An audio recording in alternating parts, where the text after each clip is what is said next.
Hey, how's it going? My name is Otto and welcome to another video. So this is going to be a very straightforward video to talk about the difference between the new DJI Mini 3 and the DJI Mini 3 Pro.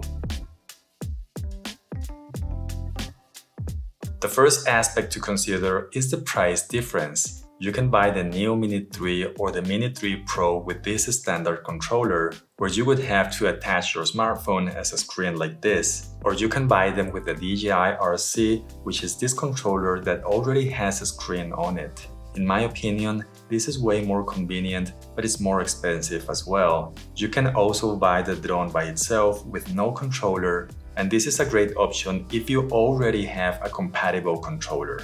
The price difference between the basic Mini 3 and the Mini 3 Pro is about $200. The controllers are exactly the same on both versions, and the question that remains is if the basic Mini 3 is worth saving $200 or should you go with the Mini 3 Pro? One of the most important things with the Mini 3 is the camera, and you will get the same camera sensor with the Mini 3 and the Mini 3 Pro. The difference is that the basic Mini 3 will shoot at 4K up to 30 frames per second, and the Mini 3 Pro can shoot 4K up to 60 frames per second. 60 frames per second will help to shoot the slow motion, but honestly, most of the time I end up using 24 frames per second.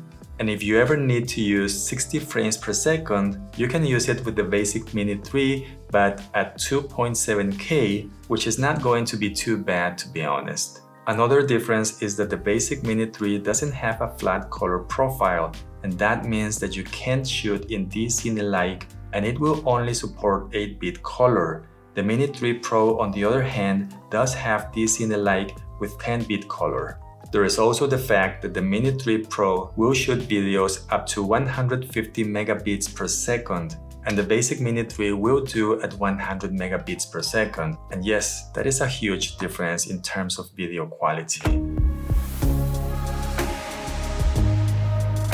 Another main difference is that the Mini 3 Pro has forward, backward, and downward sensors, and this will grant the ability to have obstacle avoidance, which is a feature that is great for pros and beginners, as this will help to avoid an accident. The basic Mini 3 only has the regular ground detection sensor, and because it doesn't have sensors, you're not getting active tracking, spotlight tracking, or master shots. The one thing I miss the most is the active tracking, which is great for solo content creation, and it's also a great tool for beginners.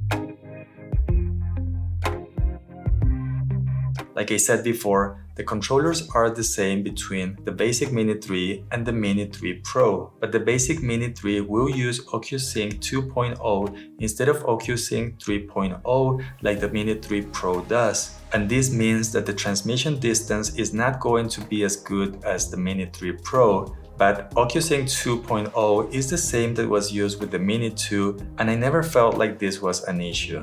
Another difference is that regardless of which controller you're using, the basic Mini 3 will stream to your controller at 720p instead of 1080p like on the Mini 3 Pro. This means that there's going to be less resolution when you're looking at the screen, but it's not going to affect the video recording quality. Both the basic Mini 3 and the Mini 3 Pro have quick shots, but for some reason, you are not getting asteroid quick shot on the basic Mini 3.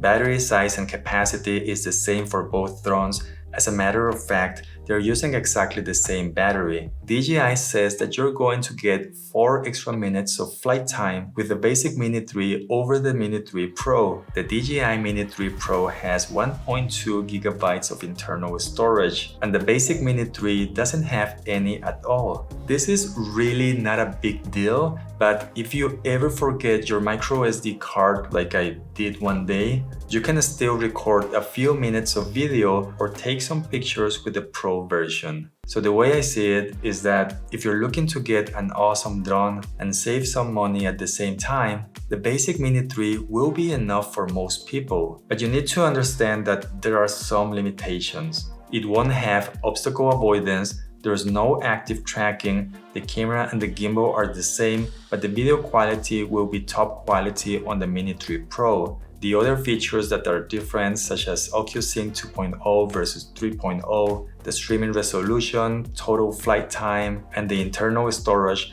are not really big factors that I would consider if I had to buy one or the other.